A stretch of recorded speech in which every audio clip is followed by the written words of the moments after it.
बिस्मिल्लाहिर्रहमानिर्रहीम। Programme news inside के साथ मैं डॉक्टर सना गौरी आपके खिदमत में हाजिर हूँ। पहले बात होती थी और मुत्तहिद प्रोग्राम में मैं ये बात कहती रही हूँ कि जी माशी इस्तेकाम अगर आपको चाहिए तो उसके लिए आपको पॉलिटिकल स्टेबिलिटी भी ज़रूरी है, लेकिन दोनों मामला इस हद तक आगे चले हैं कि इसका वर्ल्ड बैंक की एक रिपोर्ट आती है और वो सिफारिशात जो पेश कर रही है उसमें कहती है कि जो NFC की मद में जो चीज़ें की जा रही हैं उस पर खदशात हैं, और वो खदशात वही हैं कुछ लगभग जो ख़ास तौर पर सिंध हुकूमत की तरफ से आते हैं। और उसमें यकीनन दोनों पार्टी, चाहे अपोजिशन हो या फिर आपकी वो पार्टी जिसको 18 साल से आप कहते हैं बरसर इख्तियार है, वो ही कहती है जनाब कि यहाँ पे NFC को रिव्यू होना चाहिए।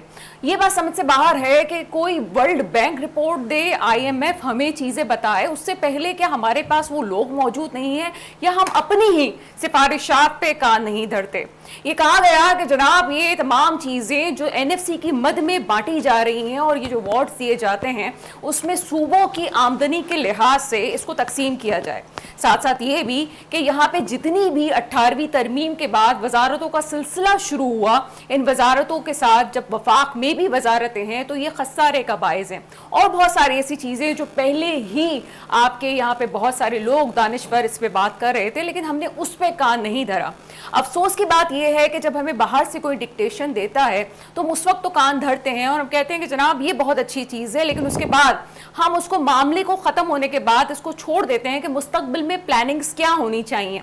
किसी ने हमें कहा कि आप खुद ना उगाएं और ख़ुद मैन्युफैक्चर ना करें, तो हमने उस पर भी बात मान ली, लेकिन जब वियतनाम और साउथ कोरिया की बात आती है और वहाँ पर देखा जाता है कि तरक्की की वजूहात क्या हैं, तो हमें ये अक्ल आ गई कि जनाब मैन्युफैक्चरिंग हमें खुद ही करनी चाहिए। उसके बावजूद भी यहाँ पे आपके माशी इस्तेकाम मुकम्मल तौर पे हमें ज़ाहिर नहीं होता हुआ नज़र आता।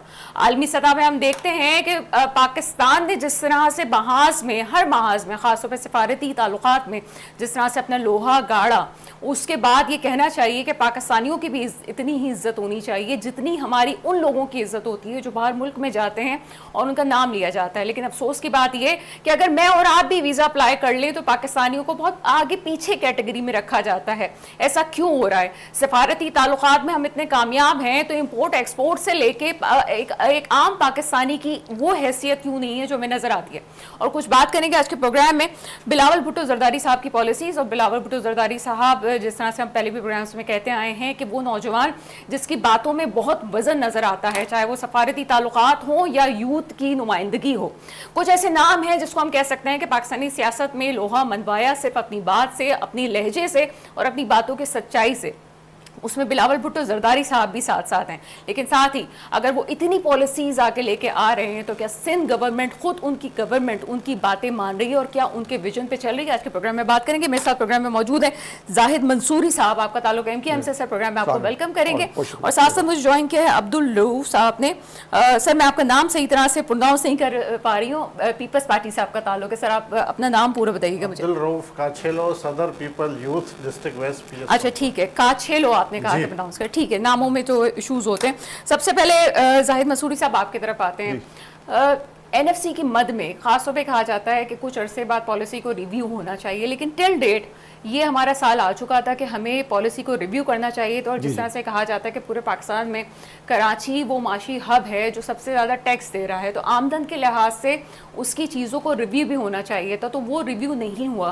तो आप क्या समझते हैं कि जो पीपल्स पार्टी की एक चपकलिश नून लीग के साथ चल रही थी और आपने पीपल्स पार्टी की जो मुखालफत की वो दुनिया जानती है, जो इस वक्त हम असेंबली फ्लोर पर हम देख रहे हैं कि वो हमें नज़र आ रही है, टिल डेट नज़र आ रही है, हालांकि पीपल्स पार्टी ने उसको बहुत कम करने की कोशिश की लेकिन आपकी तरफ से आ रही थी। अब आप क्या समझते हैं कि एक वर्ल्ड बैंक ने एक रिपोर्ट दे दी है कि NFC को रिव्यू किया जाए, क्या कहेंगे सर? असल में देखें, वर्ल्ड बैंक ने जो बात बोली ना, हम कई सालों से बात कहते चले आए। जब 18वीं तरमीम जब का आगाज़ हुआ था तो MKM ने इस बात पे हिमायत की थी कि भाई इसमें दो शिक़ें शामिल थी। एक तो हमने कहा था 140A शामिल करें इसके अंदर, उस पर जरदारी साहब ने, और दूसरे उन्होंने कहा ठीक है हम शामिल कर लेते हैं 140A, ताकि मुकामी हुकूमतों का निज़ाम पूरे पाकिस्तान में नाफिज हो जाए। दूसरी बात, पहली बात ये। और दूसरी बात ये कि NFC अवार्ड की मद में ये हुआ था कि सर ये आपने कब तजवीज़ दी थी? ये हमने दी थी जब ये 2010 की बात है, 28वीं तरमीम की बात कर रहे हैं, जो कि जिसकी बातें हो रही हैं 18वीं तरमीम बात, जिसमें NFC अवार्ड का जो तरीका मौजूदा फार्मूला वो 18वीं तरमीम में तय पाया था। तो दूसरी बात ये हुई थी कि NFC अवार्ड जब आएगा तो PFC अवार्ड भी शामिल होगा इसके अंदर। NFC अवार्ड का मतलब ये कि सूबे को अगर फर्स्ट कर 1 लाख रुपए मिल गए तो वो डिस्ट्रिक्ट वाइज पॉपुलेशन के लिहाज से वो तमाम डिस्ट्रिक्ट को दे देगा PFC। लेकिन बदकिस्मत से 18 साल में अब तक PFC का एक भी इजलास नहीं हुआ। अच्छा, वर्ल्ड बैंक की जो पॉलिसी है वो ये है, ये IMF की पॉलिसी समझ लें क्या है कि गरीब को गरीब तर करना है और अमीर को अमीर तर करना है। इस वक्त जो बाइक चलाने वाले हैं वो इंतहाई महंगाई तले समझ लो सर मैं यहाँ रुक जाएं, आपकी बात के मुकम्मल होने का इंतजार करिए। तो सर आर्टिकल 140A को किसी तरमीम से हल करने की जरूरत है ही नहीं, वो ऑलरेडी 18वीं तरमीम का हिस्सा है, उसको एलिब्रेट करने की जरूरत वो 18वीं तरमीम के बाद वो पीछे जरूर हो चुकी है, लेकिन वो आइन से खारिज हुई नहीं है। तो पहले तो मेरा ये क्वेश्चन रेज होता है कि 28वीं तरमीम में ये आर्टिकल 140A तरमीम तो हम नहीं कह सकते, मौजूद जरूर है वो। असल में 140A एक आइन में मौजूद है, शिक मौजूद है, उसको हज़फ नहीं किया गया। एलिब्रेट करना था कि किस तरीके से इम्प्लीमेंट होगा। तो गुलजार अहमद साहब ने उस पर फैसला दिया था, सुप्रीम कोर्ट में हम MQM ने उन पर पिटीशन दाखिल की थी कि भाई इसको 140A नाफिज करें। तो उस पर उन्होंने कहा कि जब आइन में मौजूद है उसको नाफिज किया जाए। तो उसको भाई उन्होंने तजावीज़ मांगी थी कि भाई आप उसको तजावीज़ दें। अभी ये हुआ है कि सुबह हमारी वफाकी हुकूमत से बात हुई शहबाज शरीफ साहब से, तो शहबाज शरीफ साहब ने कहा कि भाई जो है ना आप इस पर बैठ के एक 8 रुकनी कमेटी बनाएं, वो तमाम पार्टी से मुशावरत करें, पार्टी से मुशावरत करने के बाद जो है वो फिर उसको नाफिज करेंगे हम। तो इसमें ये हमारे 4 नाम आज दे दिए हमने, 4 नाम हमारे खालिद मकबूल चेयरमैन हमारे MQM पाकिस्तान के, उन्हें 4 नाम दिए थे। उसमें मुस्तफ़ा कमाल भाई हैं, फारूक सत्तार भाई हैं, अपना अमीनुल्लाह भाई हैं, जावेद अली भाई हैं। सर आप समझते हैं जो आप नून लीग का पल्लू आप पकड़ते हैं, आपको लगता है कि नून लीग जो है पीपल्स पार्टी के बगैर कोई काम कर सकेगी? मेरे प्रोग्राम में नून लीग के बड़े ओहदेदारों ने आके लाहौर से, जब वो मेरे साथ कनेक्टेड थे, उन्होंने कहा कि पीपल्स पार्टी जब तक साथ नहीं देती, हम मानते हैं कि ठीक कह रही है MQM, लेकिन हम साथ नहीं दे सकते। नहीं, वो आपकी बात सही है, मैं उस बात पर नहीं कह रहा, लेकिन मैं कह रहा हूँ जो इस वक्त जो हमारी बात हुई ना शहबाज शरीफ साहब से, शहबाज शरीफ ने कहा कि आपको जो भी चीज़ करनी है तो एक जमहूरी तरीके से कर लें। हमने कहा ठीक है, हम करने को तैयार हैं। तो हम एक मैसेज देंगे सबको, तमाम पार्टीज को मिलकर कि भाई ये 140 नाफिज कीजिए, खाली कराची में नाफिज नहीं होगा, पूरे पाकिस्तान के लिए ये। और इसमें जो चीज़ें होंगी वो यानी कि डोर स्टेप पे जो लोगों को बलदियाती सहूलत डोर स्टेप पे मिलेंगी। इस वक्त कराची या जो दूसरे पूरा सिंध जो जिस सूरत से दो चार है, उससे निपटने के लिए ज़रूरी है कि एक खुद मुख्तार बल्दियाती सिस्टम हो जिसमें हर चीज़ जो है वो मैं मिसाल दूँ, देखिए इस वक्त जो बजट है अपना बम्बई का 877 अरब रुपए है और दिल्ली का जो है 517 अरब रुपए है। और सर, आप भारत से मुकाबला नहीं कराची का जो देखिए आबादी जो है वो बहुत ज्यादा है। असल में देखिए वो ठीक है आपकी बात, हम तो बात कर रहे हैं देखिए दिल्ली की आबादी इस वक्त जो है 3.25 करोड़ है, बम्बई की आबादी 2.5 करोड़ है, ठीक है, कराची की आबादी 4 करोड़ है से ज्यादा। कौन रहा है 4 करोड़? पहले तो ये देखिए ना जो सेंसस में तो आ गए 2 करोड़ 11 लाख के करीब आ गए सेंसस में, और जो दिल्ली की आबादी वो तकरीबन 2.5 करोड़ के करीब है, उसको दे रहे हैं 570 अरब रुपए, ठीक है, और यहाँ दे रहे हैं 60 अरब रुपए। कराची जो है इस वक्त 10% है पूरे पाकिस्तान का। ये सिंध गवर्नमेंट आपको कम दे रही है जी, तो वफाक से आया है जी वफाक से। देखिए कराची जो है ना देखिए 10% है पूरे पाकिस्तान का, और टैक्स कितना दे रहा है 8,500 रुपए, और टोटल कलेक्शन कितनी हुई पाकिस्तान में 14,000। मुझे अपने दूसरे गेस्ट की तरफ जाना है, मुझे बहुत मुख्तसर से जवाब दीजिएगा। तो पीपल्स पार्टी ने भी तो वफाक से जो इस वक्त गर्मा गर्मी चल रही थी उसकी वजूहात ये थी कि वो कहते हैं कि हमारा बजट आप इंक्रीज करें। तो सिंध में तो कराची भी आता है, तो वो कराची के लिए भी तो बात कर रहे थे कि आपका NFC का अवार्ड नहीं देखिए मैं आपको बताऊं, देखिए असल में ये गलतफहमी है ना, ये असल में कंफ्यूजन क्रिएट कर रहा है। देखिए जब से अब तक NFC अवार्ड की मद में इनको मिले 22,000 रुपए, वज़ीर आला सिंध ने जो है ना खुद प्रेस कॉन्फ्रेंस में एडमिट किया था, ये बात ये ऑन रिकॉर्ड है बात, उन प्रेस कॉन्फ्रेंस में हमें 22,000 रुपए मिले NFC अवार्ड के मद में, हमने उन्होंने इनके काम किए, तो हमें का वो काम तो दिखाएं कि वो काम कहाँ पे हुए हैं। तो 22,000 अरब रुपए मिले, कराची का उसमें जो ड्यू शेयर बनता है वो तकरीबन बनता है 37%, 22,000 अरब का, जो अकॉर्डिंग टू पॉपुलेशन 37% पॉपुलेशन है सिंध की, कराची की पॉपुलेशन 37% है पूरे सिंध के लिहाज से। तो जो आपको फर्स्ट का 100 रुपये मिले तो 37 रुपये कराची को मिलने चाहिए थे, तो इसका मतलब 22,000 अरब मिले तो तकरीबन 8,500 रुपये कराची को मिलने चाहिए थे। अगर 8,500 रुपये कराची को मिल जाते तो कराची का जो नक्शा बिगड़ा हुआ है इस वक्त वो सही होता। और दूसरी बात ये कि कराची को जो इस वक्त ज़रूरत है इंफ्रास्ट्रक्चर सही करने के लिए, K4 मनसूबा है या S3 मनसूबा या जो बाकी मनसूबे चल रहे हैं, BRD मनसूबा है, इसके लिए अगर खास कर 2,000 रुपये भी मिल जाए और सिंध को करप्शन फ्री करार दे दिया जाए तो 6 महीने में सारा काम मुकम्मल हो सकता है, लेकिन नियत सही हो। लेकिन करप्शन और ये किसकी सही नहीं है सर? आखिरी जवाब अभी देखिए लियारी की सर नियत किसकी सही नहीं है? सिंध हुकूमत की। सिंध हुकूमत किसकी है सर? पीपल्स पार्टी की। पीपल्स पार्टी की नियत सही नहीं है, वो करप्शन कर रही है। बिल्कुल ठीक है। ये अच्छा देखो मैं आपको बताऊं, लियारी जो ना सर आगे चलते हैं सर, लियारी का बुरा हाल है, मैं भी जानती हूँ, बड़े मसाइल है वहाँ पे। पीपल्स पार्टी गढ़ है, और 100% वोटिंग जो है पीपल्स पार्टी को होती है। लेकिन वहाँ के लोग ने अभी परसों मैंने खुद देखा, वहाँ पे लोगों ने एहतजाज किया और मेयर साहब गए थे वहाँ पे, मेयर साहब को बोतलें मारी उन्होंने स्टेडियम के अंदर। तो होता ये कि भाई अगर आपको सिंसियर है, कम से कम अपने वोटर से सिंसियर कर लें और कम से कम वो तो डेवलप कर दें, रोडें बना दें। जिन रोडों से गुजर के मुर्तज़ा साहब स्टेडियम में गए थे लियारी के, वो सब रोडें टूटी पड़ी नहीं, उन्होंने पूरे दिखाई पूरा उसमें है ना कि भाई ये देखें ये रोडें सब टूटी। देख के गए तो हो सकता है काम भी कर लें, हो सकता है वो शायद आपका भी तो बना रहा है ना अगले वहाँ पे। 50 साल में शायद कर लें तो कर लें। तो आपका भी तो एक रहनुमा वहाँ पे जो है वो हुकूमत करते रहे ना अभी पिछले दफा। पहले के जो देखे ना अपना मनोड़ में पानी एनक्यूम ने पहुँचाया, हालांकि मनोड़ में एनक्यूम का वोट बैंक नहीं है, लेकिन सबसे पहले वहाँ पहुँचाया, पूरी समझा क्रॉस करके लाइन पहुँचाई। लियारी में पानी पहुँचाया, लियारी में डेवलपमेंट की। हमारे वहाँ पे पहले उहदेदार मौजूद थे, हमारे एमपी भी थे वहाँ पे। ठीक है सर, मैं जवाब ले लेती हूँ हमने अब्दुल रऊफ साहब से। अब्दुल रऊफ साहब, मुझे ये बताइएगा कि एनएफसी की मद में जो आपको हुकूमत से वफाक से पैसे मिलते हैं उसमें बकौल इस वक्त एमक्यूएम की हमने बहुत ज़्यादा बातें इस वक्त सुनी। हमने आपके बाकायदा सिंध असेंबली पे जो कुछ हुआ उसकी मैंने लास्ट प्रोग्राम में बाकायदा उसकी कवरेज और तमाम चीज़ें की हैं। आप क्या समझते हैं कि इस वक्त वर्ल्ड बैंक का एतराज़ किस हद तक ठीक है कि सूबों को उनकी आमदनी के लिहाज से पैसे तकसीम करने चाहिए? बिल्कुल वर्ल्ड बैंक की रिपोर्ट है, मगर सिंध हुकूमत ने हमेशा अपनी आवाम को तरजीह दी है। जैसे कि एनएफसी अवार्ड में पिछले साल जो वफाक को सिंध हुकूमत ने 400 अरब दिए, इस साल 350 अरब दिए। तो सिंध हुकूमत तो वफाक को दे रही है और सिंध हुकूमत ने हमेशा अवामों के लिए काम किया है। जैसे कि आप बोल रहे हैं कि लियारी की बात कर रहे थे हमारे सर, तो लियारी में मुर्तज़ा वहाब साहब रोज़ मैच देखने फुटबॉल का जा रहे हैं, रोज़ मैच देखने जा रहे हैं। वहाँ पूरी आवाम उससे आके मिल रही है, बड़े जोशो खरोश से मैच हो, सारी रात आवाम वहाँ बैठी हुई है। तो वो जो अच्छी चीज़ है वो नहीं दे, जो प्यार मुर्तज़ा वहाब के साथ आवाम कर रही है, ख़ास तौर पे कराची की आवाम जगह जगह आप देखेंगे कि सर अभी कल मेरी नॉर्वे जो टीम गई है ना लियारी की, उनके बच्चों से, उनके कोच से मेरी अभी कल मुलाकात हुई है। वो ये कह रहे हैं हमारे पास लियारी में अपना ग्राउंड भी नहीं है खेलने के लिए, और जो ग्राउंड बनाए हुए हैं ना वो मैं नाम नहीं लेना चाहती, वहाँ पे कौन आबाद हुआ हुआ है वो उसमें मैं स्क्रीन पे नहीं बोल सकती, लेकिन वहाँ पे कौन आबाद हुआ हुआ है ये सब जानते हैं। लॉ एंड ऑर्डर की सिचुएशन की वजह से कुछ दिनों के लिए अगर मुर्तज़ा वहाब या तमाम चीज़ों के लिए सही कर दिया हुआ है, लेकिन बैकग्राउंड में बहुत सारी ऐसी चीज़ें जो शायद आपके इल्म में भी ना हो। ये वही लड़के हैं अगर गेम खेल रहे हैं तो कोई पानी का पाइप जो है वो डालने का टैंक में डालने का काम करता है, और कोई शरबत बेच रहा है वही बच्चा जो कि नॉर्वे में 14 गोल करके आया है। तो उनके मसाइल इतने हैं कि शायद पूरे कराची के मसाइल इतने नहीं होंगे जितने लियारी में खड़े हुए हैं। देखो लियारी की आप फुटबॉल की बात करें, कोई एक ग्राउंड नहीं है या कोई आप बता रहे कि वो कोई मखसूस ग्राउंड है किसी ने कब्जा किया। सर मखसूस नहीं, दो बड़े ग्राउंड हैं जिन पे हैं। मैं इस वक्त नाम बात पहुंच जाएगी ना, मैं इसको नाम नहीं लेना चाहती। 2 से 3 बड़े स्टेडियम है और अभी पीपल्स पार्टी ने अरबों रुपए का उसमें काम किया है।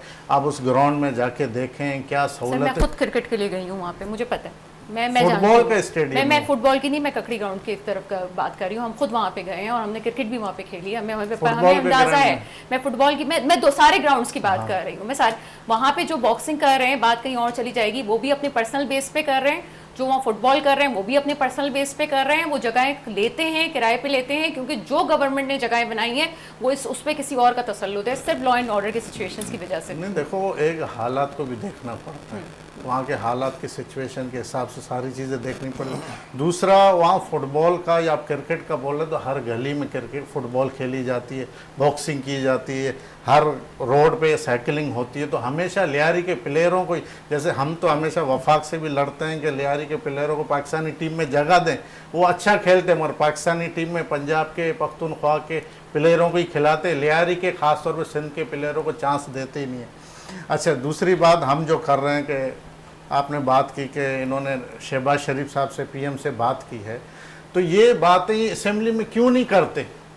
क्यों? जैसे हमारे चेयरमैन बिलावल भुट्टो जरदारी साहब ने कहा कि आपको हमेशा वफाक नून लीग लॉलीपॉप दिखाता है कि मैं कर रहा हूँ। आपको वहाँ सिंध के लिए बात करनी चाहिए। आप वफाक में बैठे हो, कौमी असेंबली में बैठे हो, तो आप सिंध के पानी के लिए बात करो। आपके इतने एमएनएज है, किसी एक एमएनए की आप स्पीच निकाल के देखें कि उन्होंने सिंध के लिए बात की हो, सिंध के पानी के लिए बात की हो। उनकी एक ही बात है, 18वीं तरमीम वो कराची। आप सिर्फ कराची की बात करो। कराची में पाकिस्तान पीपल्स पार्टी का मेयर है जो डोर टू डोर जाता है, आवाम की खिदमत करता है। जैसे पाकिस्तान पीपल्स पार्टी सेंट्रल में जो इनका गढ़ है, एमक्यूएम या जमात इस्लामी कहती थी, मगर अब वो पीपल्स पार्टी का गढ़ है। सईद गनी साहब ने जैसे असेंबली में बोला कि फर्स्ट टाइम हमने यूसी वाइज तंजीमें बनाई हैं, UC wise door to door आवाम की हम खिदमत करें। बहुत से ऐसे प्रोजेक्ट्स हमारे स्टार्ट हुए सर हैं। ये प्रोजेक्ट्स कब स्टार्ट हुए? 6 महीने हुआ, 1 साल हुआ? मेयर तो आपका बहुत पहले से है, वही मेयर है जो एडमिनिस्ट्रेशन में भी था पहले। ऐसे ही तो था। मैं आपसे पूछना चाह रही हूँ, बड़े मासूम सा सवाल है जी, कि ये कब से प्रोजेक्ट स्टार्ट हुआ, डोर टू डोर सर्विस कब से स्टार्ट हुई है? मैं अपने इल्म में इजाफा करना चाह रही हूँ सर। काफी ऐसे रोड बने हुए हैं हमारे, काफी ऐसे काम जो वो हुए हैं। पत्थरों से बना रहे हैं वो वाले रोड? नहीं नहीं, वो देखो मीडिया नहीं वो सर, मैं खुद गाड़ी मैं कराची वाली हूँ ना, इस वजह से मैं बहुत आराम से हम बात भी करती हूँ। कराची जी, वाले जी, हैं, जी, हम सर। भी कराची सर, वाले हैं। मैं तो वो हूँ ना पक्की ड्राइवर हूँ, तो इस वजह से मैं पूछ रही हूँ कि वो नहीं, जहाँ जहाँ हम वो भी, रोड आप वोड पक्की करें। ड्राइवर हैं तो हम भी ड्राइवर हैं। हम देखो कंस्ट्रक्शन का काम या बहुत सा ऐसा काम तरक्याती सिंध हुकूमत का खास तौर कराची का नजर चल आ रहा रहा है सर, मुझे नजर आ रहा है। मैं सिर्फ आपसे पूछ रही हूँ, जो डोर टू डोर सर्विस और आवाम के साथ बैठने वाली चीजें हैं, ये मेयर तो काफी दिनों से है और एडमिनिस्ट्रेशन में भी थे, तो ये कब से शुरू हुई है? 6 महीने से शुरू हुई है? नहीं, 1 साल जब से शुरू मेयर हुई है? बने, अच्छा ठीक। जब से मेयर बने आवाम की खिदमत हमने स्टार्ट की है। जो हमारे टाउन है वहाँ भी हमारे काम चल रहे हैं। जो जमात इस्लामी या पीटीआई के टाउन है उनको भी फंड मिल रहा है, मगर वो नहीं कर रहे अपने। वहाँ भी केएमसी को काम करना पड़ रहा है। जैसे न्यू कराची का एक बहुत बड़ा रोड बन रहा है, वो पाकिस्तान पे केएमसी कर रहे हैं। तो ऐसे काफी काम है। अभी कितने काम, मेरे को पूरी लिस्ट निकालनी नहीं, पड़ेगी। काम हो रहा है, मैं जानती हूँ काम हो रहा है। पूरी कराची में काम चल रहा है और तेजी से इनकलाबी काम हमने चलाए हैं पूरी कराची में। और इंशाल्लाह हमें उम्मीद है कि ये मुर्तज़ा वहाब साहब का टर्न खत्म होते ही हम कराची को बदल देंगे। जो काम चल रहे हैं इंशाल्लाह कराची को भी बदल देंगे और कराची वालों को भी बदल देंगे और वोट नेक्स्ट टाइम भी आपको ही मिलेगा। इंशाल्लाह जरूर ये मिलेगा। जब आपको यकीन है इस बात काम का? करेंगे, खिदमत करेंगे। अभी भी तो आवाम ने पाकिस्तान पीपल्स पार्टी को सिलेक्ट किया ना। आपको ही सिलेक्ट किया था आपको? 45 पे हम ही जीते हैं ना, 47 सादा वालों की सवाल हम पूछ बात रही हूँ नहीं सर, कर। ये मेयर का इलेक्शन आपने ही जीता है ना? बिल्कुल हमने जीते। हमारी जो सीटें, हम जीते कहाँ से? हम जीते हैं किमाड़ी से जीते, हम जीते हैं वेस्ट से जीते, हम जीते हैं अपना मलिर से जीते, हम जीते हैं कोरंगी से जीते। 4 डिस्ट्रिक्ट्स पाकिस्तान पीपल्स पार्टी जीत चुकी। 3 डिस्ट्रिक्ट्स जमात इस्लामी और ये पीटीआई ने जीते। वो 3-4 कराची के 7 डिस्ट्रिक्टों में पाकिस्तान पीपल्स पार्टी ने 4 डिस्ट्रिक्ट जीते। सर मजे की बात यह है कि जहाँ पे कराची में आपकी गवर्नमेंट ना आने से पहले, मैं ये लोकल गवर्नमेंट की बात कर रही हूँ, जहाँ आपने काम किया था ना वहाँ आपको वोट नहीं मिला। और जहाँ आपने यहाँ पे गोट आबाद हो गए थे और जहाँ पे आबादियाँ ज़्यादा होती चली गई, खासतौर में मलीर की बात कर रही हूँ जो कि एक मिनी कराची या मलीर को कह सकते हैं, हाँ, वहाँ ऐसा ही आपको है। वोट मिले। क्यों सेंटर वालों ने आपको रिजेक्ट कर लिया? सेंटर में इतना आप लोगों ने काम किया है जब आप लोगों की मेयरशिप नहीं थी, ऐसा क्यों होता है आपके लिए? नहीं, इंशाल्लाह इस बार सेंट्रल में हमने यूसी चेयरमैन जीते हैं। सेंट्रल में हमारे यूसी चेयरमैन हैं। पहले तो हम एक काउंसलर नहीं जीतते थे, अब पाकिस्तान पीपल्स पार्टी का डिस्ट्रिक्ट सेंट्रल में चेयरमैन बैठे हुए हैं जो आवाम की खिदमत कर रहे हैं। और इंशाल्लाह हमें उम्मीद है नेक्स्ट अच्छा, टाइम। ये जो कह रहे हैं कि ये आपकी करप्शन बहुत ज्यादा है, तो इस पे भी आप थोड़ा सा कमेंट कर लें ताकि मैं दूसरे गेस्ट की तरफ जाऊं। करप्शन का तो इल्जाम है सिंध हुकूमत पे, ऐसा कोई ऐसा है तो आप मीडिया का दौर है, सारी चीजें सामने आ रही है, एक एक चीज का पता चल जाता है किसने कितनी करप्शन की है, किस पे कितने इल्जाम ठीक लगे। है, किसने कितनी करप्शन की है और कितने इल्जाम लगाए हैं, ये तो शायद हमें सिंध असेंबली में जो एक सोप और सीरियल की सूरत हाल मिल रही है और रोजाना आप जब क्लिप्स देख रहे हैं वही आपके सामने है, वो सबूत देने की जरूरत नहीं है। एक ब्रेक लेंगे और ब्रेक के बाद मजीद इस पे बात करेंगे।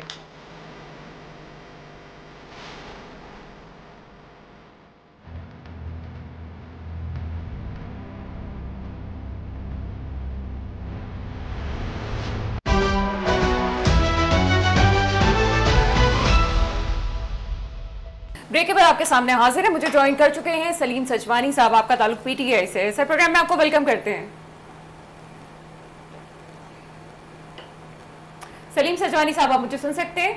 जी आवाज आ रही है, मगर बहुत स्लो आ रही है। स्लो आ रही है, चलिए इसको बेहतर करने की कोशिश करते हैं। एनसीआर से कहते हैं कि आवाज को बेहतर करें। सर आपसे पूछना चाहेंगे कि इस वक्त सिंध के बजट के हवाले से बात हो रही है, खास तौर पे एनएफसी अवार्ड, और हम जो बातें कर रहे थे मुख्तलिफ जमातें, चाहे वो हुकूमत की जमात हो चाहे वो अपोजिशन की जमात हो, हमेशा से सिंध के एनएफसी के अवार्ड पे सवाल उठता रहा कि जनाब कराची इतना पैसा देता है तो वफाक को इसका बजट ज्यादा करना चाहिए। लेकिन आज वर्ल्ड बैंक भी कुछ बातें कर रहा है और वो कहता है खास तौर पे कि एनएफसी को रिव्यू करना चाहिए। सर क्या समझते हैं कि वाकई सिंध का एनएफसी के अवार्ड में जो तनासुब वफाक दे रहा है उससे ज्यादा होना चाहिए? हम राब्ता करने की कोशिश करते हैं सलीम सजवानी साहब से, जैसे ही आवाज़ क्लियर होती है उसके बाद आगे चलते हैं।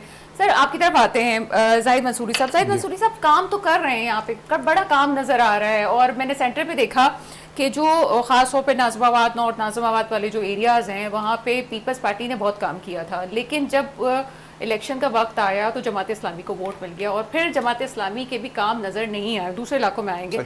उसके बाद कुछ इलाकों में MQM, हालांकि MQM की जिम्मेदारी नहीं है, आपकी जिम्मेदारी बिल्कुल नहीं है, लेकिन MQM ने काम करवाए हैं वहाँ पे। आप क्या समझते हैं? और उस पर आप लोगों के बड़ी लड़ाई झगड़े भी हुए जमात इस्लामी से। मुझे ये बताइएगा कि क्या आप समझते हैं कि काम उस नौइयत का नहीं हो रहा, या काम सिर्फ ऊपर किया जा रहा है, अंदर बहुत सारे मसाइल हैं जिसको हल करने की ज़रूरत है? देखिए, जरदाई साहब जो है ना पीपल्स पार्टी के सरबराह हैं, यानी कि समझ सदर भी हैं। उन्होंने खुद ये कहा था कि 3 महीने का टाइम दे रहा हूँ मैं, आप इसको दुरुस्त कर लें कारकर्दगी। सर वो क्यों कहा था, आपको पता है? जी, तो वो इसी सर वो भी बताते हैं क्यों कहा? अब असल में ये हुआ था, जब देखा ना कि सोशल मीडिया पे पूरी दुनिया में इस वक्त नहीं सर, किसी को वफाक से कहा गया था कि वो सिंध पे को संभाल लें, किस वजह से हुआ था? जी, तो वो आप पता ही, आप सब कुछ। मैं इसे कहना चाह रहा हूँ कि इस वक्त जो है पूरी दुनिया में तीसरे नंबर पर है वर्स्ट तरीन शहर, और बाकी 2 शहरों में जंग हो रही है, इस वजह से वो ख़राब है वहाँ पे, खालिदगी चल रही है। वरना कराची जो सबसे आखिरी नंबर पे होता। जरदाई साहब ने खुद कहा कि तमाम सिंध हुकूमत को, वज़ीर सिंध को कहा, मुर्तज़ा वहाब को कहा, जितने भी था सबको कहा कि अभी 3 महीने में आप सही कर लें। 3 महीने में गुजरे हुए भी 2 महीने हो चुके हैं, लेकिन अभी तक कराची की हालत जो है ना जूं की तू है। अभी देखें ना, ये अभी जो बजट आया है 3600 अरब का बजट आया सिंध का। कराची के लिए कितने क्या रखे हैं उन्होंने? सिर्फ टोटल 15 अरब रुपए, टोटल 15 रुपए। सिंध हुकूमत का यानी कि जो KMC का बजट है वो 60 अरब रुपए, वो तो अलग है। वाटर बोर्ड है, सबको मिला के तकरीबन 60 अरब रुपए बनते हैं। और कराची का जो रखा उन्होंने सिर्फ जो डेवलपमेंट के लिए कि जो मुख्तलिफ प्रोजेक्ट्स चल रहे हैं, सिर्फ 15 अरब रुपए रखे हैं। अब देखें K4 का मनसूबा चल रहा है 2008 से, जब MQM ने K4 तो वफाक का मंसूबा है। नहीं, वफाक का नहीं है, ये नहीं, मैं वफाक का मंसूबा, वफाक अपने फंड से उसको पैसे ले, मैं आपको बता रहा हूँ। देखिए, वफाक का मंसूबा नहीं था, वो पहले था सिंध हुकूमत का मंसूबा। कायम अली शाह साहब ने उस वक्त अनाउंस किया था, 2008 की बात बता रहा हूँ, जब जरदाई साहब थे, उन्होंने सब ये कहा था कि करेंगे। उस वक्त ये हुआ था 2008 में, कायम अली शाह साहब ने इसका इनॉग्रेशन किया था और कहा था कि हम 25 अरब रुपए में इस मंसूबा मुकम्मल करेंगे, लेकिन वो मंसूबा मुकम्मल नहीं हुआ। मंसूबा शुरू हुआ 2022 में, फिर हमने बात की, MQM ने बात की इनसे, शहबाज शरीफ साहब से, नवाज शरीफ साहब से, तो उन्होंने कहा हम बनवाएंगे। फिर वापडा को टास्क दिया, तो वापडा ने कहा 3 फेज़ हम मुकम्मल करेंगे। 2 फेज़ की जिम्मेदारी थी सिंध हुकूमत की, यानी कि 3 फेज़ ये था कि केंजर झील से लेकर आना था कराची तक। उसके बाद आगमेंटेशन प्रोसेस ही होता, वो था सिंध हुकूमत की जिम्मेदारी। वो तकरीबन 124 किलोमीटर है, पूरे कराची में लाइनें बिछानी थी। ठीक है, इन्होंने शुरू किया नीपा चौरंगी से हसन स्क्वायर तक। ठीक है, 5 किलोमीटर का इन्होंने एरिया लिया, चूज़ किया। अच्छा, उसमें जो वेल्डिंग करी ना, उस पर वर्ल्ड बैंक ने के फंड रोक दिए। वर्ल्ड बैंक ने कहा इसमें जो अपॉक्सी लगा रहे हैं हम इंटरनल कोरोजन से बचने के लिए, वो सब 2 नंबर जाली है, तो उस पर उन्होंने रोक दिया। उस पर जो है ना, मेरा तो क्वेश्चन यहाँ पे ये इनिशियल पे खड़ा हो जाता है, हम वर्ल्ड बैंक से पैसे ले क्यों रहे हैं? जी देखिए, अच्छा दूसरी बात जो आपने बात की ना कि जो मनसूबे ये चल रहे थे, पीपल्स पार्टी ने किया, पीपल्स पार्टी ने कोई मनसूबा नहीं किया। सारे मनसूबे जो थे क्लिक के तहत, क्लिक एक प्रोग्राम है, वर्ल्ड बैंक का एक प्रोग्राम है, उसके तहत सारे सेंट्रल में जो प्रोग्राम चल रहे थे ना, ये जो रोडें बन रही हैं, जिन्होंने अभी हवाले दिए कराची रोड का, वो भी क्लिक के तहत बन रही है। इसके अलावा जितनी आपने देखा होगा ना, जो सेफी कॉलेज के बाद जो रोड बनी है नाथानाबाद वाली, और जिसके पीछे की जो रोडें बनी है, वो सब क्लिक प्रोग्राम के तहत बनी है। जमात इस्लामी ने भी कुछ कहा कि हमने बनाई है, नहीं, जमात इस्लामी ने नहीं बनाई, वो क्लिक ने बनाई। जमात इस्लामी के पास तो इसका फंड ही नहीं है, कैसे बना सकते हैं? शाह फैसल की जो रोड उस तरफ है, वो भी जो है, देखिए जमात इस्लामी के पास फंड ही नहीं है। शाह फैसल में जो PTI के टाउन नाजिम है, और जो इनका जो फंड है ना, वो सब क्लिक का इस्तेमाल हो रहा है। चलें, ठीक है सर, क्लिक का जो क्रेडिट है ना, मेरे गेस्ट जो है वो रिमोट पे हैं, तो मैं उनको मौका दे देती हूँ। सलीम सजवानी साहब, प्रोग्राम में आपको वेलकम करते हैं। सलीम सजवानी साहब, मुझे सुन सकते हैं? चलें, आवाज आज K4 का मंसूबा देखें, आगमेंटेशन प्रोसेस है ना, अभी देखें ना, अभी जो मैंने देखा ना, उनको जो उनके MD साहब थे अपना वाटर बोर्ड के, उन्होंने कहा कि आप सदा के जो MD हैं, सदा के जी हाँ, जो माशाल्लाह करप्शन मास्टर है माशाल्लाह, तो वो आप शुरू किया उन्होंने प्रोसेस, टेंडर किया, डॉक्यूमेंट टेंडर के लिए। उन्होंने कहा एक प्रोग्राम में कहा, GTV के प्रोग्राम में कहा कि 2029 जनवरी में मुकम्मल होगा, यानी K4 का मंसूबा। ये 2029 जनवरी कह रहे हैं, मेरे प्रोग्राम में 2024 को आए थे, उन्होंने कहा था अक्टूबर में मुकम्मल। नहीं, वो कल मैं नहीं कर रहा, वो तो असल में नहीं, मैं बता रही हूँ, मेरे प्रोग्राम में आए थे और उन्होंने कहा था कि 3 महीने का टाइम था, उन्होंने कहा था 2024 की बात। हमारी बात भी हुई थी, उनसे मीटिंग भी हुई थी, हम लोग गए थे मीटिंग में, हमसे बात करी, तो उन्होंने कहा 2029 में मुकम्मल होगा जनवरी में। यानी कि कराची वाले जो है ना, देखिए इस वक्त कराची की जो जरूरत है ना, वो 1200 MGD है पानी की, 1200 मिलियन गैलन। सर, PTI तक मेरी आवाज पहुंच रही है सलीम सजवानी साहब? चलें, ठीक है। सलीम सजवानी साहब, आप मुझे सुन सकते हैं? आवाज आ रही है? स्लो आ रही है? आवाज बिल्कुल आ रही है सर, हर जगह पहुंच रही है। आप मुझे सुन सकते हैं? जी आवाज आ रही है, बिल्कुल चलिए सर, बहुत अच्छी बात है, वरना मैंने कहा सर जितना बुरा वक्त पीटीआई पे है शायद आवाज के दोष में भी कुछ मसाइल चल रहे हैं। सर मुझे बताइएगा कि जो कराची के इश्यूज हैं उसका जिम्मेदार कौन है? क्या एनएफसी की मद में जो हमें रकम मिलती है वो वजह है, या करप्शन वजह है, सिंध गवर्नमेंट की पॉलिसीज वजह है, या अपोजिशन का जो किरदार है वो ठीक नहीं है? सर आप क्या समझते हैं कि जो डेवलपमेंट नहीं हो रही उसकी वजूहात क्या है?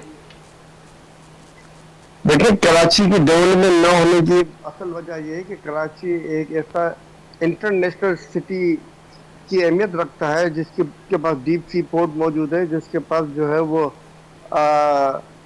इंडस्ट्रीज के जो है वो ज़हीन तरीन लोग मौजूद थे, हम हैं तो नहीं कह सकते, मौजूद थे, जिनको ज़ाया किया गया, जिनको मजबूर किया गया कि वो शहर छोड़ के बाहर जाएं, क्योंकि कराची सिर्फ कराची नहीं है, कराची पूरा पाकिस्तान है। कराची वो शहर है जो दो पाकिस्तान संभाल सकता है, और हम यहाँ पे 60 और 70% रेवेन्यू के ऊपर खुश हो रहे होते हैं कि कराची 70% रेवेन्यू दे रहा है, कराची जो है वो 60% रेवेन्यू दे रहा है, जबकि कराची जो है वो ऐसा शहर है जो दो पाकिस्तान संभाल सकता है और खुशहाल तरीके से संभाल सकता है। मगर पाकिस्तान में ये कराची में ये जो हालात पैदा किए जाते हैं, जिसकी वजह से जो है वो कराची तनज़्ज़ुली की तरफ जा रहा है। आप देख लें, जो IPPS के मुआहदे हैं जिन्होंने इंडस्ट्रीज का तबाही की तरफ रवाना किया, इंडस्ट्रीज को, दुनिया की महंगी तरीन बिजली हम इस्तेमाल कर रहे हैं। बांग्लादेश जिसके लिए हम कल तक कहते थे हम पे बोझ है, आज वो बांग्लादेश हमसे 4 गुना आगे तरक्की पर है। उसका रिजर्व फंड में दोस्त ममालिक के पैसे नहीं पड़े। IPPS वाले मामले में आप किसको कसूरवार ठहराते हैं? IPPS के एग्रीमेंट करने वाले जो हैं। अच्छा सर, उसके बाद जिन लोगों ने उसको एक्सटेंड किया वो सारे आजाद हैं सर इस मामले से, चाहे वो 2008 वाले हों या 2013-18 वाले हों, सारे आजाद हैं सर। उसके बाद उसको एक्सटेंड भी तो किया गया IPPS को, तो उन सब सारी गवर्नमेंट को भी पूछना चाहिए ना। 93 वाले ने तो कर दिया जो करना था। एक्चुअली IPPS के जो कैपेसिटी की तरफ के जो उन्होंने मुआहदे किए उनको जेल में होना चाहिए, मगर वो आज हुकूमतों में बैठे हुए हैं। और दूसरा आप देखना, इसी तरह पाकिस्तान को दूसरा जहर दिया। एक जहर से पाकिस्तान अभी संभला नहीं है, उससे बिस्तर मर्ग पर पड़ा हुआ है, और एक दूसरा जहर दिया जा रहा है। पाकिस्तान का पानी इंडिया ने रोक दिया, उसकी किसी को फिक्र नहीं है। दरिया चनाब जो पंजाब की ज़मीनों को सैराब करता था, आज जो है वो उसका पानी इंडिया ने जो है ना रोक दिया है, और किसी को कोई फिक्र नहीं है। तो आप देखें, ये इनकी तरजीहात में ही नहीं है कि पाकिस्तान तरक्की करे, शहर तरक्की करे। इनकी तरजीहात यही है कि इनके अकाउंट तरक्की करें और बैरून ममालिक में इनकी प्रॉपर्टियाँ बढ़ें। ये जुल पाकिस्तान मुझ कमाई वाले लोग हैं, और जो इस्टेब्लिशमेंट जो है वो उनको अपनी मस्तियाँ लगी हुई, उनको ऐसे लोग चाहिए जो उनको भी कमा के दें और खुद भी खाएं, उनको भी खिलाएं। सर इस्टेब्लिशमेंट से क्या मुराद है सर आपकी? कौन है इस्टेब्लिशमेंट? इस्टेब्लिशमेंट आपको पता है, सारे ही मौजूद है इस्टेब्लिशमेंट में। इसमें सियासतदान भी है, इसमें ब्यूरोक्रेट्स भी है, इसमें जनरल्स भी है, इसके अंदर में जजेस भी हैं, इसके अंदर में जर्नलिस्ट भी हैं। ये सारी बड़े बड़े जो इंडस्ट्रीज हैं, जो बड़े बड़े जो तो सर आप समझते हैं कोई मुखलिस नहीं है पाकिस्तान से? आप ये समझ रहे हैं कोई मुखलिस नहीं है? इनके अंदर मुखलिस भी होंगे, मगर लगता है कि वो जो अक्सरियत में नहीं है, जिसकी वजह से जो है ना ये कामयाब जा रहे हैं। तो सर कैसे, कौन मुखलिस आएगा? कैसे मामला हल होंगे? कैसे चीजें बेहतर हो सकेंगी? कोई तो आपके पास एजेंडा होगा सही करने का।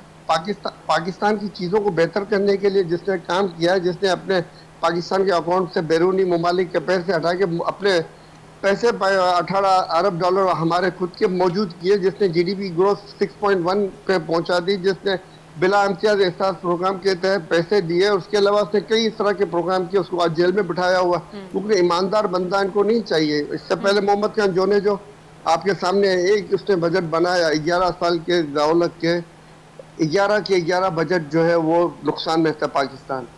11 के 11 बजट में ज़ियाउल ने जो बनवाया उसमें पाकिस्तान नुकसान में था। मैं कथा कलामी की माजरत चाहूंगी, वो आपकी बात अमेरिकन डॉलर के बावजूद, और मोहम्मद खान जो ने एक ही बजट बनाया इनके बाद और पाकिस्तान को प्रॉफिट में लेके आया, तो उस बंदे के साथ क्या सुलूक किया गया, ये सब आपके अच्छा सामने है, ठीक कौन है, से आप सामने अपने वो लीडर चीजें- की बात कर रहे हैं जो जो अभी सलाखों के पीछे है, लेकिन मुझे बताइए सर, तमाम पार्टीज के लीडर भी सलाखों के पीछे गए हैं, तो पीछे पार्टी ने अपना काम करते रहे, जैसे बेनजीर भुट्टो साहिबा के पीछे जो है वो जो आज दुनिया में मौजूद नहीं, उन्होंने बड़ा काम किया, फिर हम शाहिद खाकान अब्बासी साहब को देखते हैं, वो आ गए, वो नाम मेरे जहन से निकल गए।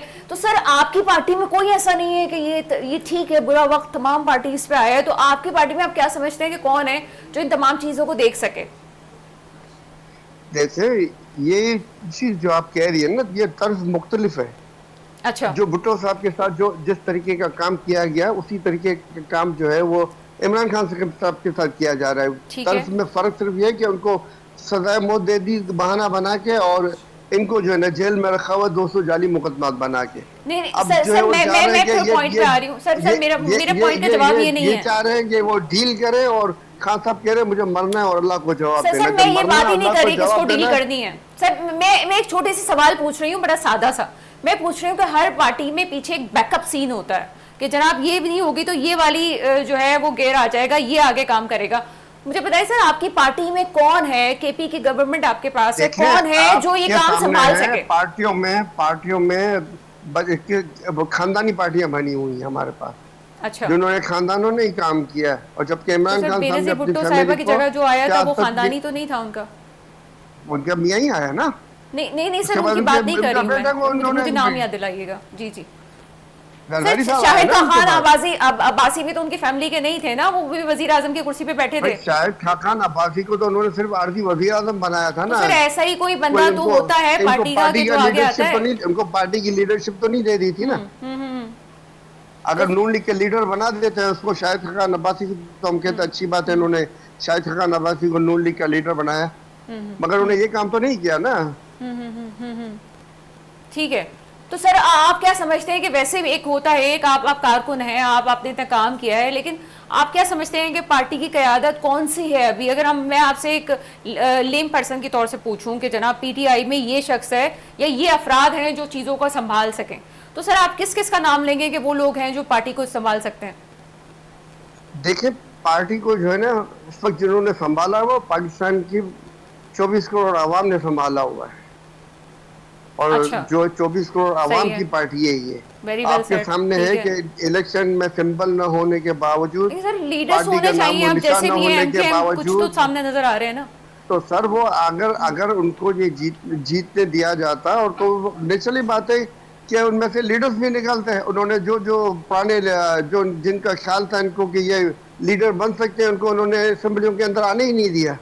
नहीं सर, उनको आपकी उन्होंने आपकी उनके जो रास्ते सेकंड रोक के- क़यादत है क्या असेंबलियों में नहीं है? मैं ये पूछना चाह रही हूँ, जो लोग केपी में मौजूद हैं या जो इमरान खान साहब की जो सिस्टर हैं वो भी आगे आ रही हैं, चलें ठीक है, किसी ना किसी तौर पे पार्टी को आगे वो बढ़ा सिर्फ रही हैं। अपने वो इनकी जो सिस्टर है वो अपने भाई के हकूक के लिए खड़ी हुई है, और अपने भाई के जो बहिमाना तरीके से उनके हुकूक सल्ब किए गए सुहेल हैं, आफरीदी आपके जिस पास तरीके से हैं। बहन को भाई से नहीं मिलने जाता, बच्चों को बाप से नहीं मिलने दिया जा रहा, फोन पे बात नहीं करवाई जा रही है, ठीक है। और इसके अलावा आप देख लें कि इनके वकीलों तक को नहीं मिलना दिया जा रहा है। तो बहन अपने भाई के हुकूक के लिए जो है ना वो आवाज बुलंद कर रही है। और अच्छा, आपके वो सामने अपने था कि भाई जो के लिए लास्ट कर रही है, दौर- उनका दौर पार्टी था, और उसमें पाकिस्तान के अलीमा हवाले से खान कोई ताल्लुक साहबा नहीं का कहीं पे भी वजूद नहीं था। जो लास्ट पार्टी का दौर था उसमें अलीमा खान साहबा हो या नौरीन साहबा हो या उज़मा साहब हो, उनमें से किसी का भी कहीं पे भी इन्होंने कोई अमल दखल नहीं था, कोई उन्होंने उनको ओहदा नहीं दिया था, कोई ठीक है इनको सर, इतनी बात हो गई, मराते नहीं दी थी। मुझे सर अब इस बात का जवाब दें। आपने एक मामले को खत्म कर दिया, दूसरे मामले का मुझे जवाब दें। अब आपने बताया कि जनाब एक तरफ भारत हमसे बदमाशी कर रहा है, हमारा पानी रोक रहा है, सिंध में करप्शन हो रही है, केपी में लॉ एंड ऑर्डर की सिचुएशन या बलूचिस्तान में हो सकती है। सर मेरी बात कंप्लीट होने दे, सर मेरी बात कंप्लीट होने दे। आपने एक बात आधी की है ना। जी जी सर, मैं उसी की तरफ आ रही हूँ सर, मैं उसी की तरफ आ रही हूँ। आजाद कश्मीर में मसाइल है हर जगह। अब ये मामला पाकिस्तान का कौन संभालेगा, ये मैं पूछ रही हूँ कि अगर मैं कहूँ कि पीटीआई से कोई उठ के ये चीजें संभालेगा तो ये वाले मामला कौन संभालेगा? सर देखिए, पाकिस्तान के मामला को पाकिस्तान की आवाम संभाल सकती है। ताकत का सरचश्मा खाली आवाम को बोलने से वो ताकत का सरचश्मा नहीं बन जाती। उसको वोट का हक दिया जाता है, उसको वोट का हक गजब नहीं किया जाता। केपीके के अंदर में गिलगित बल्तिस्तान के अंदर इलेक्शन के अंदर जिस तरीके से धांधली की गई, जिस तरीके से इन्होंने 8 फेब के इलेक्शन में धांधली की, और जिस तरीके से कश्मीर के इलेक्शन में ये धांधली की तैयारियां कर रहे हैं, तो इस तरीके से तो अवाम के हुकूक को सल्ब कर रहे हैं, और अवाम ही संभालती है मुल्कों को। सर केपी के इलेक्शन सही हुए थे सर, वहाँ पे कोई कुछ मसला नहीं था कभी भी। पहली बात जहन के अंदर के हुकूक सलब करने वाले कौम को नहीं संभाल सकते, हुकूक देने वाले संभालते हैं। हुकूक वही देगा जो अवाम के वोटों से आएगा, अवाम का नुमाइंदा होगा, अवाम के लिए ही सोचेगा। मगर जब आएगा ही फॉर्म 47 से, तो वो उनके लिए सोचेगा जिन्होंने फॉर्म 47 के तहत उनको सीटें दिलवाई है। सर एक सवाल मेरे पास वक्त कम है, मुझे एक सवाल दें, मुझे ब्रेक पे जाना है। मुझे ये सिर्फ इतना बात बता दें, क्या केपी में जो गवर्नमेंट आई है वो सही आई है, वो फॉर्म 47 वाली नहीं है? देखिए हाँ, मेरे हिसाब से तो बिल्कुल सही आई है। अच्छा, और मगर उसके ज़िमनी इलेक्शन के अंदर में जो है ना, वो धांधली करके जिस तरीके से हराया गया था पीटीआई को, ये साबित करने के लिए कि हम चाहते तो आपको केपी में से भी आउट कर सकते थे। ठीक है। तो इस तरीके से अगर ये आप समझते हैं कि ये फिर भी अगर समझते, हम तो हमेशा ओपन रखा है कि आज पूरे मुल्क में इलेक्शन करवा ले। हमने तो ये नहीं कहा कि 3 सूबों में कराएं और एक सूबे में न कराएं। चलिए, हम तो हर चैलेंज के लिए चलिए जनाब, यहाँ पे एक ब्रेक का वक्त हुआ है। ब्रेक के बाद जो है वो मैं अपने दूसरे गेस्ट का भी मौकफ लूंगी, क्योंकि सलीम सजवानी साहब ने बहुत सारे पॉइंट छोड़े हैं जिसपे दूसरे गेस्ट का भी मौकफ लेना जरूरी है। एक ब्रेक है, ब्रेक के बाद आपके सामने हाजिर होते हैं।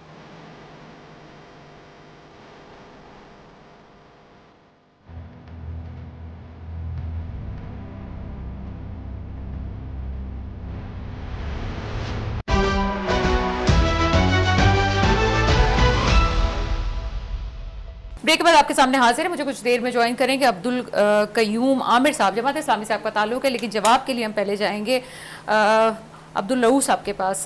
सर क्या मौक़िफ़ है आपका? अभी आप पीटीआई की बात सुन रहे थे। पीटीआई की बात सुन रहे थे। पहले तो वो उनको बोलो कि भुट्टो साहब के साथ अब इमरान खान को नहीं मिला है। अच्छा। भुट्टो साहब ने जो कारनामे अंजाम दिए, ठीक है, आज जो हम इंडिया को या पूरी दुनिया को आंखें दिखाते, तो भुट्टो साहब की मेहरबानी है इस मुल्क पे।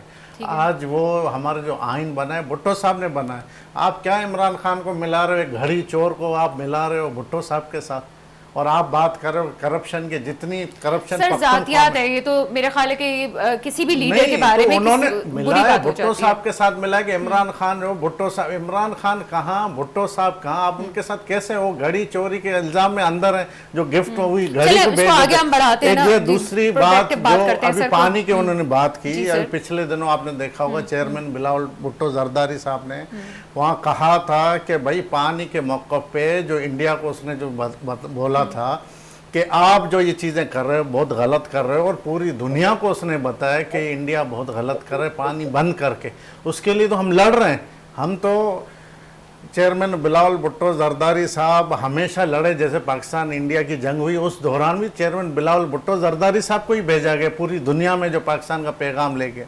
अच्छा, तीसरी बात जो इन्होंने की कि आगे का, मैं कहता हूं कि सदर जरदारी साहब ने 2010-11 में जो ईरान गैस पाइपलाइन का जो मंसूबा स्टार्ट किया था, जो फिर नून लीग ने आके ख़त्म किया, वो मंसूबा उस दौर में लग जाता तो आज पाकिस्तान मैशियत में इंडिया बांग्लादेश से आगे होता। मगर इन जालिमों ने जरदारी साहब के प्रोजेक्ट्स को आगे जाने दिया ही नहीं।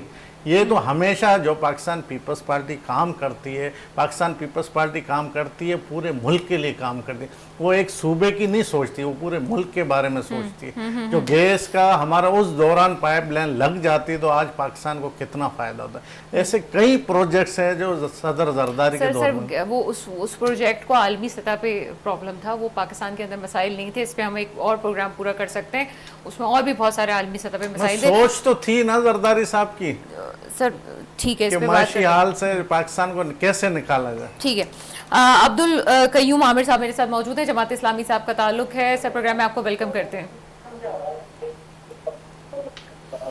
अब्दुल कयूम साहब, आप मुझे सुन सकते हैं?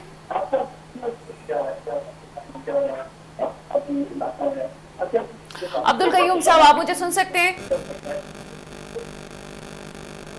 चलिए जनाब, आगे चलते हैं और आपकी तरफ आते हैं जाहिद मंसूरी साहब। जाहिद मंसूरी साहब, अभी पीटीआई का भी आपने मौक़िफ़ सुना है। जी जी। वो समझती है कि कोई भी पार्टी ऐसी नहीं है, सिंध हो पाकिस्तान हो, हम इस वक्त चूँकि सिंध के इशूज़ पे बात कर रहे हैं, आप क्या समझते हैं? मैं अगर मसले का हल प्रोग्राम के अख्ताम पे आपसे पूछना चाहूँ, आप क्या समझते हैं? आप लोग सब मिल के नहीं बैठ सकते, आप बात नहीं कर सकते? असेंबली फ्लोर पर हम देख रहे हैं कि बच्चों की तरह लड़ाइयाँ हो रही हैं, एक दूसरे पर इल्ज़ाम तराशियाँ हो रही हैं, क्या समझते हैं आप मसले का? असल में देखें, जो लड़ाई का मकसद होता है ना, जो बड़ी पार्टियों का मकसद ये होता है, वो जो उनकी अपनी गलती कोताही छुपाने के लिए करते हैं, वो अपनी गलती कोताही छुपाने के लिए दूसरे पर इल्ज़ाम तराशी करते हैं। अब देखें, हम तो ये कहते हैं कि भाई देखें, इनके हमने पहले बात करी 40 अरब के फ़ंड की बात करी, तो वज़ीर आज़म साहब ने हमें 40 अरब का फंड, वज़ीर आज़म साहब ने हमें 40 अरब का फंड दिया। ठीक है। तो एमक्यूएम के एमएनएस से सारा काम किया, इलाकों में जो जो काम कर सकते हैं उन्होंने पूरा कोशिश की, करा। इसके अलावा अभी बात की एमक्यूएम ने, तो 10 अरब की बात हुई, 25 अरब की बात की थी, 10 अरब रुपये दिए, 7.5 अरब रुपये कराची के लिए और 2.5 अरब रुपये दिए हैदराबाद के लिए। ठीक है, तो हमने उनसे कहा कि हम तो मुखलिस हैं ना कराची के लिए, सिंध के लिए, भाई ये मसले हल करें यहाँ पे, लेकिन सिंध हुकूमत की हमेशा नेग्लिजेंसी रहती है। अभी मैं आपको दो मोटी मोटी मिसालें दूँ। एक मिसाल ये थी कि अभी ना हबीब वली का हॉस्पिटल है, उसमें सर शॉर्ट कीजिएगा, ये शॉर्ट कर रहा हूँ, तो उसमें यह था कि बच्चों को ना वैक्सीनेशन के नाम पे जो है एक ही इंजेक्शन से बच्चों को, तमाम बच्चों को टीके लगा दिए गए। उसमें ना तकरीबन 200 बच्चों का एड्स हो गया और 9 बच्चे एक्सपायर हो गए और 200 जो है ना इस वक्त शदीद हालत ख़राब है। हमने उनसे बात करी, सुबाई को उनसे बात भी करी, सबसे बात भी करी, तो सईद गनी साहब कहने लगे भाई ये मेरा तो इशू नहीं है। देखिए सियासी हॉस्पिटल का बजट जो है ना 18.5 अरब रुपये है। ठीक है, और वहाँ पे हालत ये है कि वहाँ पे सिरिंजेस अवेलेबल नहीं है, एक ही सिरिंज सब बच्चों को लगा रहे हैं। वैसे इस मामले पे तो मुस्तफा कमाल साहब को पूरे वफाक को हिला देना चाहिए, बहुत इंपॉर्टेंट इशू था।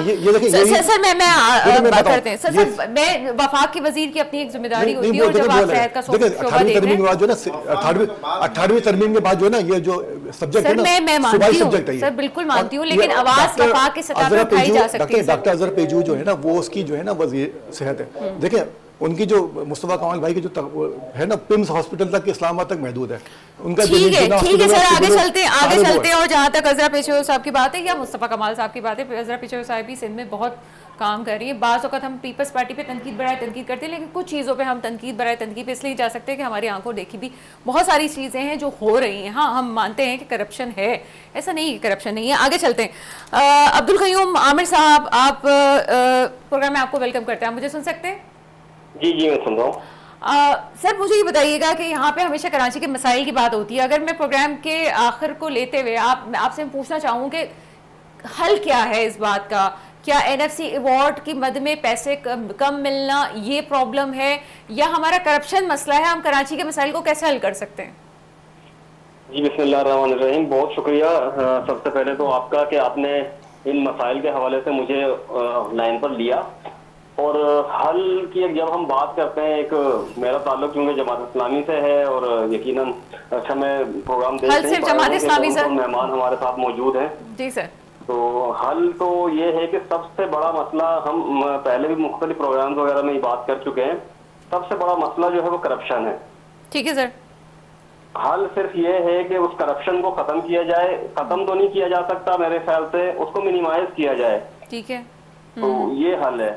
और अब मुझे मेरे सामने गुफ्तगू है नहीं कि आपने क्या नहीं सर, मैं आपसे पूछना चाह रही हूँ कि अभी बैठे रहे हैं। जी सर, मुझे ये बताइएगा कि 6-7 महीनों से हम मुस्तकिल देख रहे हैं कि कराची में बड़ी तेजी से काम होना शुरू हो गया है, तो आप किस हद तक सराहते हैं इस बात को, या क्या समझते हैं कि जो काम जिस तेजी से हो रहा है वो ठीक हो रहा है? देखिए, काम होने से मुराद क्या है, मतलब काम तो रोड भी बन रहे हैं और हमने देखा कि अंडरपास बना करीमाबाद का। आगे बढ़ाऊंगा कि पीपल्स पार्टी होल सोल बरसर इक़्तिदार है गुज़श्ता दहाइयों से पूरे सिंध में और 2 दहाइयों से कराची में। ठीक है। आप मैं ये नहीं कहता कि कराची के साथ ज्यादती हो रही है, क्योंकि पीपल्स पार्टी काम करवाती नहीं है। सर 2 दहाइयों से कहां से आ गई सर? काम नहीं करवा रही, बल्कि पूरे सिंध में जो है ये हाल है। मैं मीरपुर खास जाता हूँ और मैं वहाँ रास्ते में देखता हूँ कि नहर किनारे पुल जो है ना गुज़श्ता 7 बरस से मेरे जाते हुए मैं देख रहा हूँ कि वो अंडर कंस्ट्रक्शन है और आज तक वो उसकी कंस्ट्रक्शन कंप्लीट नहीं हो पाई। मैं उस रोड से गुजरता हूँ जो बड़ा अच्छा किसी कंपनी ने बनाया है और वो सिंध गवर्नमेंट का कारनामा है, यकीनन अप्रिशिएटेबल है। उसके ऊपर चंद वो लिंक्स हैं, फ्लाईओवर्स हैं जो अंडर कंस्ट्रक्शन है और ताहाल अंडर कंस्ट्रक्शन है। और बेशुमार ऐसे प्रोजेक्ट्स हमें नजर आते हैं सिंध के अंदर जब हम सफर करते हैं कि जो अधूरे हैं और कई सालों से अधूरे पड़े हैं। उसके अलावा फिर घोस्ट स्कूलों का भी एक बहुत बड़ा मसला है। और फिर उसके अलावा हम आगे और बढ़ें तो हमारी माएँ बहनें इस तरीके से बेनजीर इनकम सपोर्ट के पैसे वसूल करने के लिए जिस जिल्लत का सामना उनको करना पड़ता है। मुख्तलिफ वीडियोज आपके सामने आपके मीडिया चैनल्स पर भी आती रहती हैं कि भेड़ बकरियों की तरह उन्हें हाँका जाता है और फिर धूप के अंदर उनको खड़ा किया जाता है, और फिर वो जो चंद हजार रुपए मिलते हैं उसमें से भी आधे या आधे से कुछ कम या ज्यादा जो उनको हवाले करने वाले लोग होते हैं वो अफसरान जो है ना अपनी जेबों में डाल लेते हैं। मतलब कहा जाए ना कि ऊंट रे ऊंट तेरी कौन सी कल सीधी, तो सिंध गवर्नमेंट की और पीपल्स पार्टी की खास तौर पे, जो पीपल्स पार्टी में इलेक्टेबल्स एक अरसे से मौजूद है और अभी भी वो उनके पास मंसूबे हैं लेकिन कोई लाहे अमल मौजूद नहीं है। तो सर आप क्या समझते हैं जो टाउन्स आपके पास हैं, आप मुतमईन है कि वहाँ पे जो काम हो रहा है ठीक हो रहा है? सर कराची की अगर मैं बात करूँ तो कराची भी तो आपके सामने है ना, यूनिवर्सिटी रोड पीपल्स पार्टी के सिंध गवर्नमेंट के पास था ना, उसका हाल क्या हुआ? सर आप अपने टाउन्स की बात मुझे बताइएगा। जो बल्दियाती नुमाइंदे हैं, कराची के बल्दियाती नुमाइंदे जिनका काम ही सैनिटेशन, रोड, गली मोहल्ले, कचरा उठाने का काम है, बस सिंध सॉलिड वेस्ट अथॉरिटी बना के उस इदारे के ऊपर भी कब्जा किया हुआ है। आपके यूसी चेयरमैन को, टाउन चेयरमैन को इतना इख्तियार नहीं है। अच्छा, इस इख्तियार के लिए खुद पीपल्स पार्टी के टाउन चेयरमैन जितने हैं वो खुद बारहा रिक्वेस्ट कर चुके हैं कि भाई सिंध सॉलिड वेस्ट को टाउन के मातहत किया जाए ताकि उनकी हिदायत पे और उनकी निगरानी के अंदर ये सारे कचरे को डिस्पोज ऑफ किया जा सके, और फिर वो पूरे डिस्पोजल का एक पूरा मैकेनिज्म के जिस डंप फील्ड साइड पर पूरा प्लांट लगना था और डंप फील्ड का पूरा और इसके कचरे को नेमतुल्लाह खान साहब ने मैकेनिज्म बनना था। ठीक है, नेमतुल्लाह खान साहब का जो प्लान था पूरा उन्होंने प्रोजेक्ट दिया था जी, मास ट्रांजिट सिस्टम है। मतलब नेमतुल्लाह खान साहब उस वक्त जो है 300 बसें लेकर आए थे जिस वक्त कराची की आबादी कोई 1.5-2 करोड़ थी। आज 150 बसें लाके कराची को तोहफा दिया जाता। अब आप इसमें देख रहे हैं कि कराची के बजट में, सिंध के बजट में कराची का हिस्सा 60 अरब रुपए रखा गया। ठीक है, तो अगर आबादी में तकसीम किया जाए तो 240 रुपए फी का वो बजट आता है। अच्छा सर, मैं चूंकि प्रोग्राम के अख्ताम पे हूँ, मुझे एक सवाल का जवाब दे दीजिएगा। मुझे ये बताइएगा कि अगर आपका मौक़िफ़ भी वही है, पीटीआई का भी मौक़िफ़ वो आ रहा है, एमक्यूएम का भी मौक़िफ़ जो है वो आ रहा है और सब लोग पीपल्स पार्टी के खिलाफ बात कर रहे हैं, या अपोजिशन आप लोग मिलके क्यों नहीं बात करते? आप लोगों को लगता है कि कराची के इशूज़ हैं, सिंध के इशूज़ आ रहे हैं, हैदराबाद के इशूज़ हैं, सक्कर के इशूज़ हैं, बदीन गेट हट्टा के कहीं पे भी, आप लोग सब मिलके क्यों नहीं अपोजिशन कर लेते? सर इस हकीकत से मैं अगर पर्दा उठाऊंगा ना तो आपका चैनल चला नहीं पाएगा। अच्छा, हम बल्दियात में इलेक्शन हो रहा था तो पीपल्स पार्टी के खिलाफ जमात इस्लामी और पीटीआई का इत्तेहाद बन गया था। ठीक है, तो वो 32 या 30 अरकान कौंसल, उनको अगवा किसने किया, उनकी बार्गेनिंग किसने की और किसके छतरी के नीचे की, तो ये तो आप नहीं बता सकते। तो सर छतरियां तो और भी बहुत सारों के साथ है सर। लाहौर में जो वो हुआ था इतना बड़ा इज्तिमा, सर वो छतरी के बगैर हो गया था क्या? सर छतरियां तो सबको चाहिए होती हैं सर। देखें, हम डिसिप्लिन लोग हैं, हम डिसिप्लिन सर, आप डिसिप्लिन मुझे सर बता देना फिर, अगर आप इतना खुल के बोल रहे हैं तो सर लाहौर में जलसा किसने किया था? सर देखें, जब हमने सिंध असेंबली का 28 दिन का धरना खत्म किया था, वहाँ पे झाड़ू लगा के सफाई सुथराई करके हमने वो रोड उनके हवाले किया था। हम डिसिप्लिन लोग हैं, हम जो कमिटमेंट करते हैं उसको फुलफिल करते हैं। हमने लियाकत बाग में भी धरना दिया और बिजली की कीमतों के ऊपर आईपीपीज माफिया के खिलाफ। सर मैं मान रही हूँ आपकी बात, लेकिन वो जो आप कह रहे हैं कि पाकिस्तान में कोई ना कोई किसी का सहारा लेता है, तो क्या आपके अमीर जमात इस्लामी ने कभी किसी का सहारा नहीं लिया, लेना नहीं पड़ा? आप समझते हैं कि मीनारे पाकिस्तान पे जलसा करना इतना आसान था? सर वो कैसे हो गया? सर आप मैं एक हमसे सादा सवाल पूछ रही हूँ सर आपसे। देखें, इसका जलसा ऐसे हो गया कि हर पार्टी का एक ट्रैक रिकॉर्ड होता है। हर ठीक है सर, अच्छा ठीक है, बिजनेस कर रहे हैं या कोई इदारा चला रहे हैं तो आपके जितने भी कंसर्न लोग हैं उनका ट्रैक रिकॉर्ड आपके पास होता है कि किसको आप क्या अलाउ करेंगे तो वो अपने कमिटमेंट को पूरा करेगा। ठीक है, हमारा ट्रैक रिकॉर्ड ये है कि, और ये मीनारे पाकिस्तान का जलसा हमारा पहली मरतबा तो नहीं हुआ, ये मेरे ख्याल से तीसरी मरतबा हुआ है। बिल्कुल नहीं हुआ, लेकिन इस दफा मुश्किल था सर होना। तो हम इतने लाखों के इज्तिमा के बावजूद वहां पे कोई एक गमला नहीं टूटा, कोई एक फूल नहीं टूटा, कोई जो है ना बदमजगी नहीं हुई। तो ये भी तो हमारा एक प्राउड है ना कि हमने इतने बड़े क्राउड को इतनी नफासत के साथ, इतनी डिसिप्लिन के साथ मैनेज किया और सब लोग इज्जत के साथ अपने घरों को भी चले गए और मीनारे पाकिस्तान की इंतजामिया को भी किसी किस्म की कोई शिकायत हमसे नहीं हुई। ठीक है, ठीक है, तो आप ये समझते हैं कि यहाँ पे जो है वो किसी और वजह से इनकी गवर्नमेंट आई है, वरना नहीं आ सकती थी, मतलब लुबे लुबाब आपकी बात कही है, कंक्लूजन ये? बिल्कुल ऐसा ही है। चलें ठीक है, मौक़िफ़ ले लेते हैं। इस वक्त हम अब्दुल रऊफ़ साहब का, अब्दुल रऊफ़ साहब कमेंट कीजिएगा, आपका आखिरी कमेंट है। कराची ने जमात इस्लामी को मुस्तरद कर दिया। अच्छा, कराची ने सर ये मौका भी थोड़ा हार्ड हो जाएगा, मुस्तरद तो नहीं किया। कर दिया। कराची ने वोट दिया पाकिस्तान पीपल्स पार्टी अच्छा, को, ठीक है। कराची की आवाम ने दिया पाकिस्तान पीपल्स पार्टी को वोट। इनके 6 टाउन्स हैं, आप इनसे पूछें 6 टाउन्स की आपकी कारकर्दगी क्या है, आपका बजट जो आता है रोड कटिंग के जो पैसे आपको आ रहे हैं, अभी जो इनकी लिस्ट जारी हुई अरबों रुपए इनको मिले, कहाँ लगा रहे हैं? सर वो तो कह रहे हैं कि अकाउंट हमारा बना हुआ है, आके देख लो, जो सुई सदरन गैस वाले दे रहे हैं वो भी अकाउंट बना हुआ है सर, इनकी तो उसमें से लिस्ट पैसा नहीं निकल रहा ना सर, वो तो उनके पास ही मौजूद है। जो टाउन्स का अपना पैसा आ रहा है वो ये कहाँ लगा रहे? 6 मेरे ख्याल टाउन है है, कि बड़ी इंपॉर्टेंट चीज है और इस पर हम बहस करेंगे। 6 टाउन हैं, आप मिसाल बना के दें, ये तो टाउन इनको बने हुए मिले। मेरे ख्याल है कि हम कयूम साहब को इस मौजू पे बुलाते हैं, अब्दुल रऊफ़ साहब को भी बुलाते हैं, क्योंकि इस मामले को बहस करना जरूरी है, इस मामले पे भी कि जो पैसा आ रहा है जो रोड कटिंग का है या ये सुई सदरन गैस वाले जो लाइंस डाल रहे हैं, तो उसका पैसा कहाँ जा रहा है, कौन से अकाउंट में जा रहा है, कैसे यूज हो रहा है। लेकिन मसला सिर्फ ये है कि मसाइल खत्म नहीं होते, प्रोग्राम का वक्त खत्म होता है। हमारी कोशिश ये होती है कि हम उन चीज़ों को डिस्कस करें जिसको आप फॉलो अब भी ले सकें। इस प्रोग्राम का फॉलोअप जरूर होगा। मेरे मुल्क पे हुक्मरान आए जो वाकई मेरे मुल्क के मुस्तकबिल की हिफाजत करें। इसके साथ ही प्रोग्राम का वक्त खत्म होता है, मुझे इजाज़त दीजिएगा, खुदा हाफिज़।